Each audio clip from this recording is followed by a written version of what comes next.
What's better than one oncologist? 2. What's better than one oncologist? 2. What is better than one oncologist?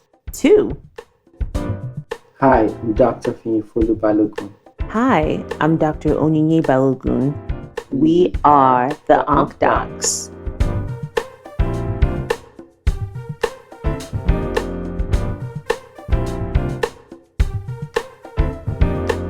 Cancer is rising worldwide, and it's nearly impossible to find someone who has not been affected by this disease.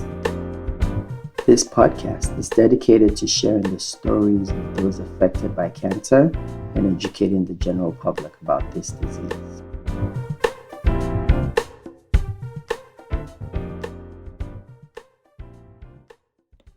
On the previous episode of the Onc Docs, we heard the story of Zion, the son of Jaymi and Kosj Yamoah, who died due to a rare type of cancer called atypical teratoid rhabdoid tumor, or ATRT. On part 2 of our conversation with them, we talk about what the death of their child inspired them to do next. Victory, we shout victory, we shout victory over the grave. Victory, we shout victory, we shout victory. So I'll pick up from that memory, that moment in time that we treasured, to deciding to create those moments for other families.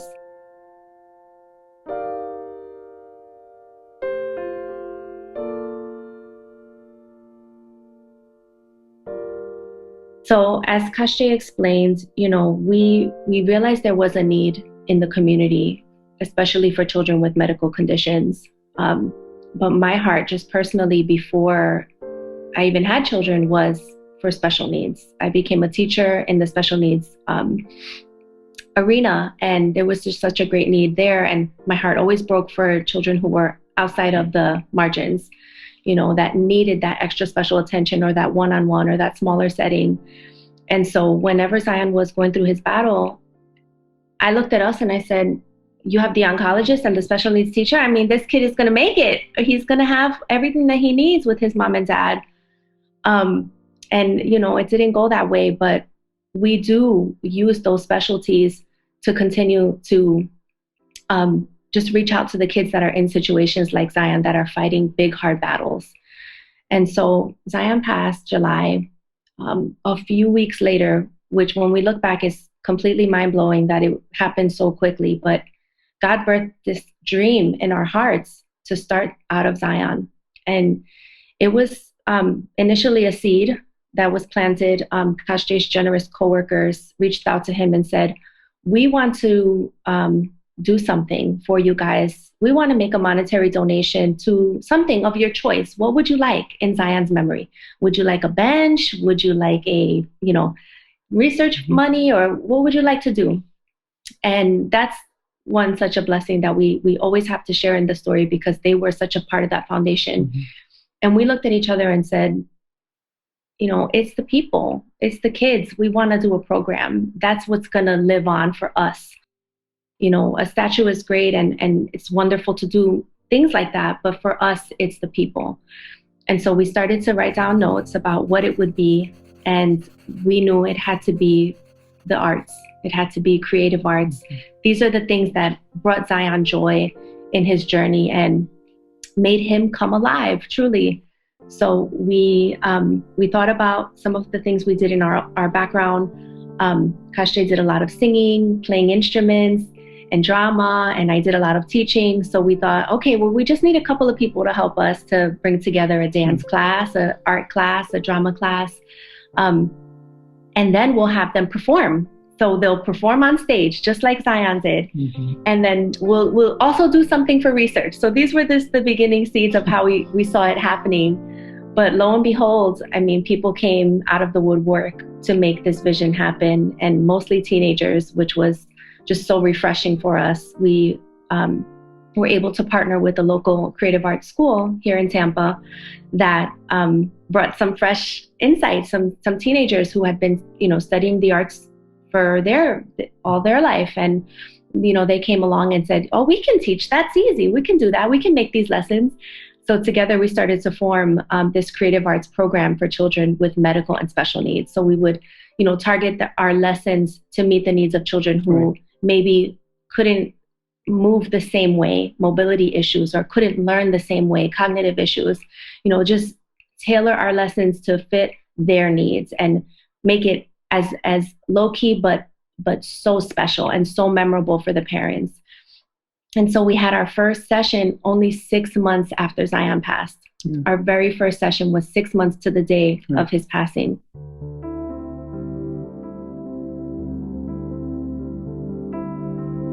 And then we did our summer program, which became a year after. So we had 2 programs that first year, and a giant event in New York called Superhero Day NYC.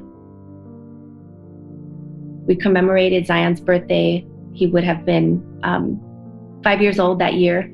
And we started the Superhero Day with our family in New York. So we're here in Florida, but all of our family is still in New York. So they came out and we had a big superhero party and invited children from the hospitals. And we continue to do that to this day. So now we are 4 years. We are 4 years into our program, continuing to do the local Tampa-based creative arts program and the Superhero Day in New York and other cities. It's growing. And then 2 years into it, so from 2017, 2018, in 2019, we felt it's time to now launch our ATRT initiative. And it had a few different names in the process, but we landed on Hope for ATRT.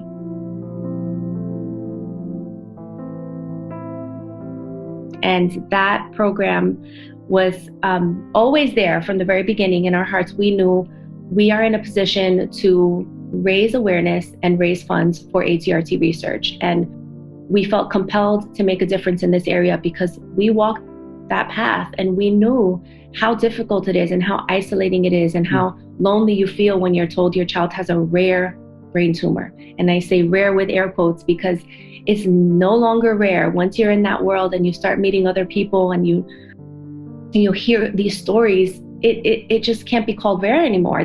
People are going through this, people are facing this, and just because it's so called rare doesn't mean that we don't pay attention or put money towards it. And so, everything that we hope for is that ATRT would no longer be called poor. This prognosis wouldn't be just so grim. And so our tagline for Hope for ATRT is directing resources and research to families in the fight. And so at this point in time, we have almost 100 families that we are connected with throughout the world and the United States that are going through this diagnosis or their children have unfortunately passed away. And so we continue to curate resources for them for those different parts of the journey, whether it's the time of diagnosis, post-treatment, or they are bereaved. And so we didn't anticipate how big it would be, but we're here. We're here for the work.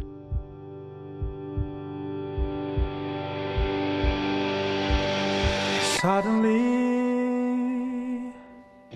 the sun refused to shine.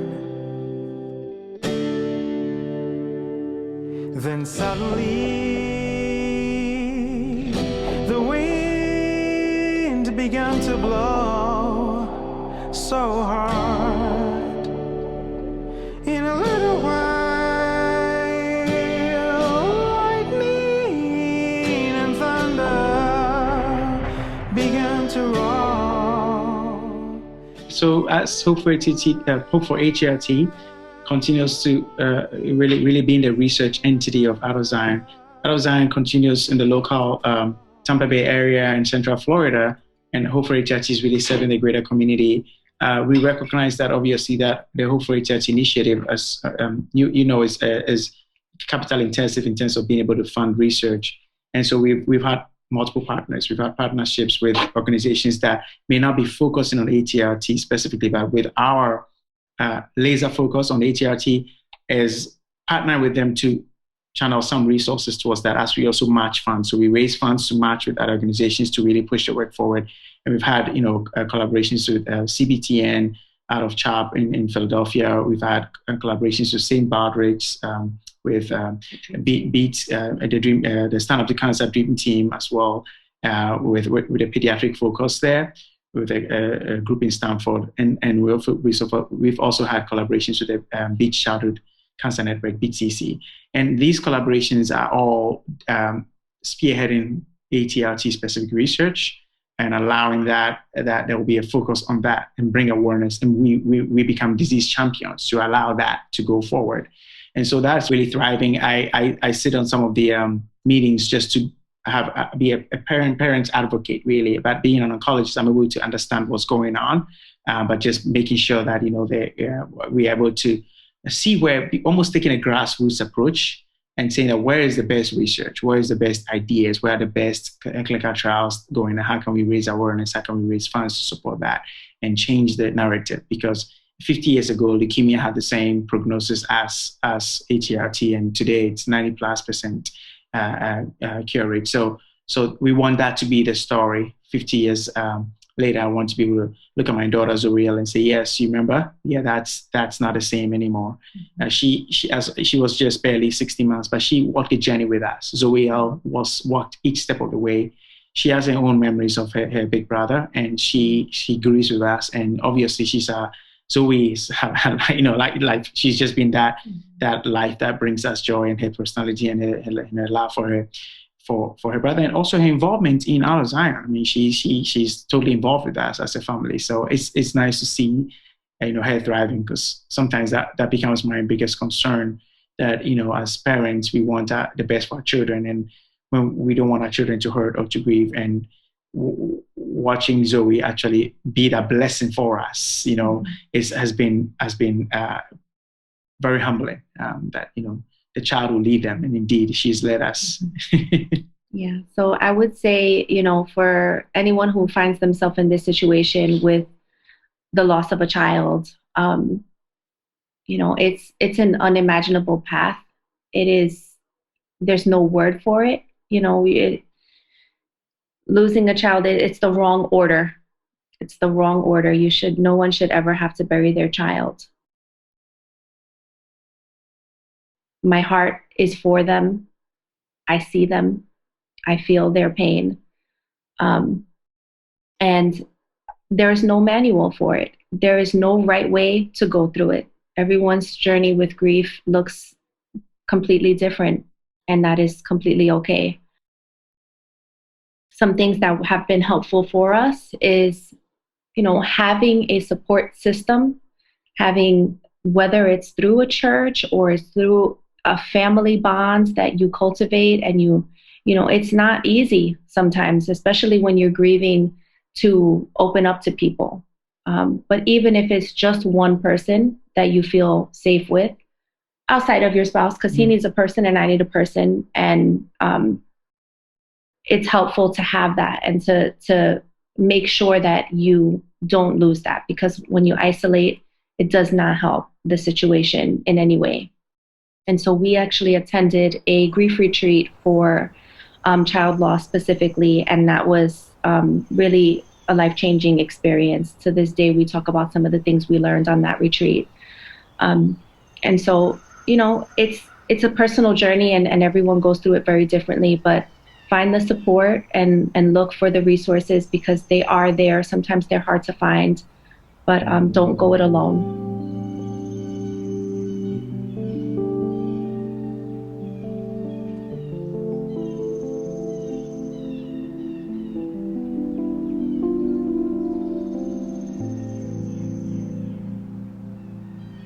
Even for Jaymi and myself, we both grieve differently.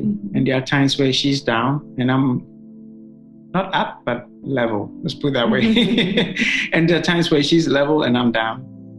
And there are times where we go through seasons where rather than coming together, we are pulling away from each other, because it's almost like we remind each other of our pain, right? And you're looking for an escape, but you can't find it. It's one of them. But the thing that is important is to recognize that, if for couples, to recognize that you need each other to walk that journey. The worst thing is to allow that grief to pull you apart, because that's a tendency that can happen. And rather, you got to push through that. It's almost like you have to relearn each other. And that's a very, very important lesson that we both learned, that we thought we knew each other, but we had to relearn each other, because grief changes everything. Don't expect the same person, because now there's a life-changing event that will alter things.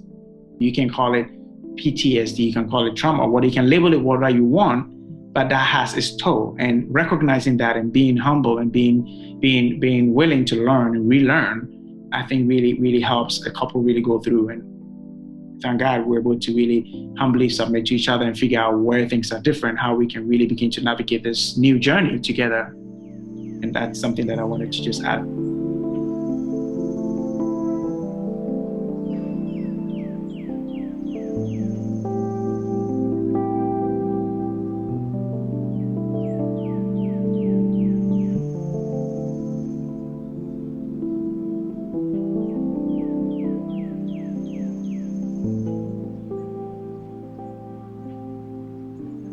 The words are hard to, I meant to save this till the end, but I think you and I didn't get a chance to talk much, but I like to think I'm someone who has a deep faith in God. And I don't think things happen by accident, I feel I am praying that God will just use whatever this is to further what you guys are trying to do. I hope I can be a part of it, because what you're doing is phenomenal. And it's interesting that, because I was going to ask you about it, because how you guys manage to stay together, because it pulls so many people apart, and you're a dynamic couple. You're amazing, and I'm just going to continue to lift you both up in prayer, because this is phenomenal. How do you, 6 months after your son dies, birth something new? I mean, was there something in your final moments and days with Zion? What were those like? Were there promises made? What did you say to him? It was actually a long time on hospice with Zion. It wasn't short at all. I mean, by the end of May, we were contacting hospice for them to give us some support at home. And that's where we began to really know that the ship wasn't going to be turned around. So from that point until the time he passed, it was actually about 7 weeks. So that was a very long time. I know now, then I didn't know, but little by little, he was less and less responsive. So in that period of 7 weeks, we had his birthday party. We weren't sure if he was going to reach his, 4th birthday. And we were just trying to be present with him as much as possible. We were not leaving his side every day throughout those 7 weeks. And there was a time where we actually tried to tell him that, the doctors, they don't know what to do anymore. It's only Jesus, And we felt like we wanted to give it a try, because we had been pretty protective of him, not necessarily knowing the cancer word. I mean, I couldn't even say it. I couldn't even utter the word. But when we explained it to him, we asked him, like, do you understand what Daddy's saying? He said no. So we just thought, you know what, God is protecting him from knowing the details of this, and that's okay. We don't have to force extra knowledge upon him that he's not ready for. And so it was smooth. I mean, it was fairly peaceful through those long days and long nights. So no real promises made. I mean, just cherishing him, cherishing his every detail, in those last days. Anything to add? Yeah, for me personally, there is this. You will go through times where we go through very hard times, and we want to make sense of it. And I was done trying to make sense of it. All I knew was that I could trust the goodness of God. Yeah. That even though my circumstances looks very much like nothing good, that doesn't define God's character. And that was a resolute faith that saw me through personally, that I can hold on to Him and dissociate this terrible, terrible. Because what hurt my heart was more of the innocence of Zion and the battle that he was going through, and the almost like unfairness of that. Whereby, as an adult oncologist, I'm like, you smoked for 50 years and you got problems. Okay, deal with it. I mean, this is life. And not in that way, but in the comparison of the things that we could have done, whether knowingly or unknowingly, to get to a place in your life where you have something impact you, versus a child who, and by the way, when they did the genetic testing, he had no germline mutations either. So we couldn't even understand, like, this wasn't inherited. So then what? Like, you just wonder what happened. What? The more you try to seek answers, the more frustrated you get, because there's no answer for something like that. And yet it's happened to one of the sweetest boys that you can ever meet. And in his innocence, wondering, God, where are you? Where are you? I mean, when you punish evil, we understand it. When you reward good, we understand it. When such terrible things happen to innocent people, we can't explain that, right? But all we can do is to trust that you are a good God, even in the midst of a fallen world and of sin and all that, of disease. We can trust that you are a good God. And for me, that's what kept me going in my faith in God. That it will maintain on that solid foundation in spite of that severe pain. That at one point I felt like, like an elephant sitting on your chest. Like I felt like I couldn't breathe. Like I felt like I had a constriction, physical manifestation of grief. I didn't know if I was personally going to make it, because the stress and the grief was just incredibly painful. And so it wasn't like a desire to do something. It wasn't none of that. I think part of it was trying to be in a place of obedience, right? To say, God, I don't have any energy for any of this. I don't even want any energy for any of this. I just want to be by myself. I don't want to be bothered. I don't talk to nobody. I don't want to call nobody. I don't want to see nobody's face. I don't even want to listen to the most favorite songs I like. I don't want to hear anyone speaking, period. I mean, I will listen to classical music and I just want to hear anyone talking. Don't try to encourage me. I am in the dumpster. I'm in the pits, and I like it there. Okay? Leave me alone. And that's in some ways, that was kind of in the initial stages after his passing. That's how I felt. And yet, obedience was one of the things that I always learned that was important for me. So when my colleagues came to me and said, we want to do something for Zion, I said, okay, you know what? I can't say no, but it's definitely not a bench. So if it's not a bench and I can't say no, then maybe it's whatever can help somebody else. That was kind of the almost like the natural best thing you can give. It wasn't, I don't think we were like this inspired couple. It was more like, what's the next best thing that we can do? The next thing that we can do. It was one step in front of the next, not knowing what the next day was going to look like, not knowing what the next week was going to look like. And so we just got referred to this amazing theater school, and we shared the vision in the way we thought we could at that point, in that vulnerable state, maybe 2 weeks later or something like that. And she burst into tears, just like open her doors wide open, that come and use it as you want. And so now we felt like there were doors that were opening, and all we needed to do was just walk in it effortlessly. And I thank God that he made it that way, because without that, I ain't doing nothing. I didn't have the energy. We didn't have the energy. We didn't have it in us. And so I think God just opened doors for us, and all we had to do was just walk in it, just walk. And that's how it came to be. Wow. When you were describing what you were describing, I was just like, yes, yes, so two last questions. You mentioned that you went through a number of name iterations. And I just wondered, there were some things you said, right? Kosj, when you were talking, you said, just give me a glimmer of hope, right? And I'd like to hear some of those name iterations and also to understand, like, how did you choose Zion's name? Because I saw that Psalm 50, verse 2. There seems to be a connection. I haven't made it, but I'd like to understand more. Yeah. So for Zion's name, it was interesting. We actually knew we loved the name Zoe first.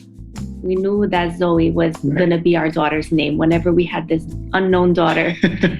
And so we kind of got on the Z train with Zoe, and we found out our firstborn was going to be a boy. And so we had a couple of different Z options, and there were some special moments where the name Zion and the understanding of the meaning of the name just kind of pointed to it and made us feel so strongly that this child's name should be Zion.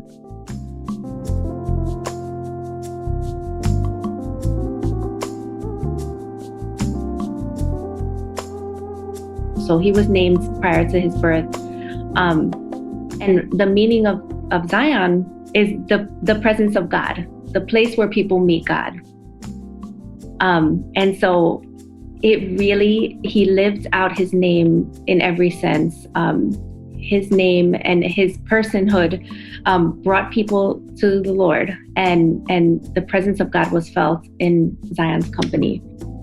And the Out of Zion, the name Out of Zion was because we actually have read this verse before in that time, but it never really stuck out to us that way. Psalm 50 verse 2, that out of Zion, perfection of beauty, God shines forth. And I think that once we read it, it said, that's it. It has to be out of Zion. Because Zion physically was no more, but out of his story, out of his life, out of his testimony, out of his journey, the perfection of beauty, God will shine forth and show something. That's where we thought God will shine. Our gala annual fundraiser is called Shine Perfect Beauty, and it kind of puts everything together, that the fact that we think perfection is everything is in order, but we see God shines perfection through what man will call imperfection. That's how I started to go back to the songs that led me through some of the trials and work through the Journey to Zion album, because it was really two-part. My journey to Zion, right, in hopes that one day I'll return to meet with Zion in heaven, becomes that journey towards God. And so that's kind of how that whole project began. And little by little, just, spending some, late nights in the studio after work and some weekends, and just really working through these songs. And each song has its own story behind it that really led to the completion of that project, that felt like a masterpiece that was really a way of healing and pouring out my heart to the process. And that was, almost about a year after, right, when we're kind of working through that before it all became, published in 2019. His name has always been a component of everything that we've talked about so far. And I think that specific name and the organizational name really lives out in that process of really seeing beauty come out of a lot of tragedy. Yeah. And then to tie in the name of Hope for ATRT, we weren't sure what, we wanted to call it. We weren't sure if we wanted to incorporate Zion's name again. So we were thinking Zion Trust, the Zion Trust Foundation, just something along those lines. And we were always allocating funds, even from the beginning, to this unnamed foundation, because it was always so important to us that would be part of our mission.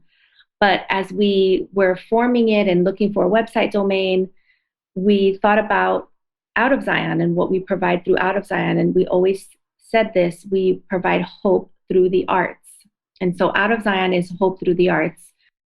And at Hope for ATRT, it's really still hope. It's hope through the research and the resources. And so the number 4 was important, and we wanted it to be the number 4 and not the word 4, because our Zion, he lived until he was 4. And so it's very symbolic for us that we would keep the number 4, and it would be red because that's his favorite color.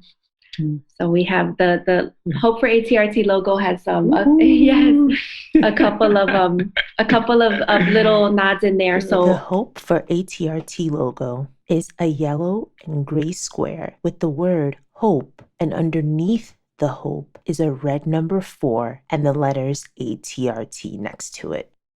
It has gold because childhood cancer is the ribbon for childhood cancer is gold. And then for brain tumor awareness, it's gray. So our logo has both of those colors. It's kind of going from gray to gold. So we're hoping that, these gray skies will turn gold and beautiful for these families, and that they would find hope through the resources that we're providing.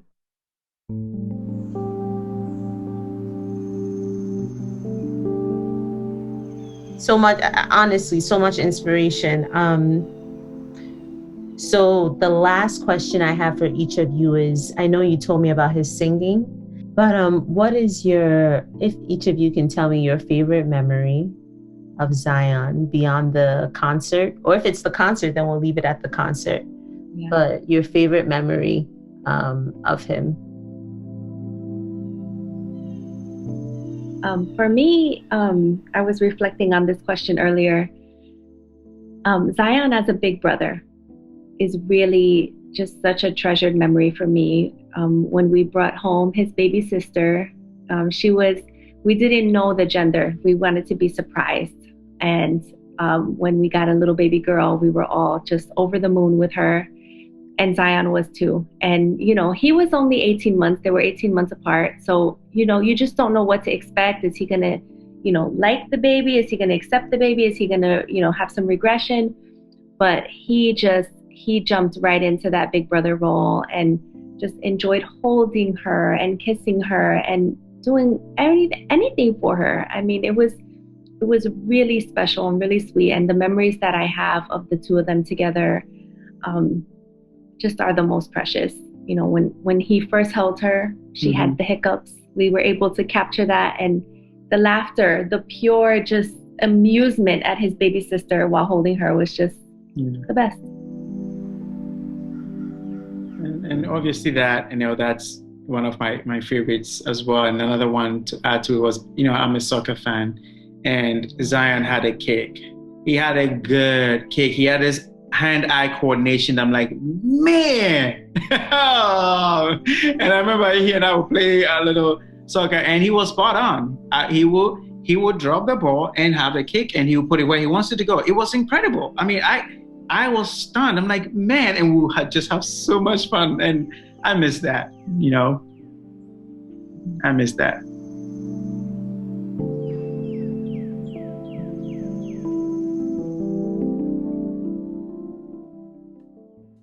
For more information on Hope for ATRT, please visit their website at www.hope4, that's the number 4, ATRT.org. Again, that's www.hope4, the number 4, ATRT.org.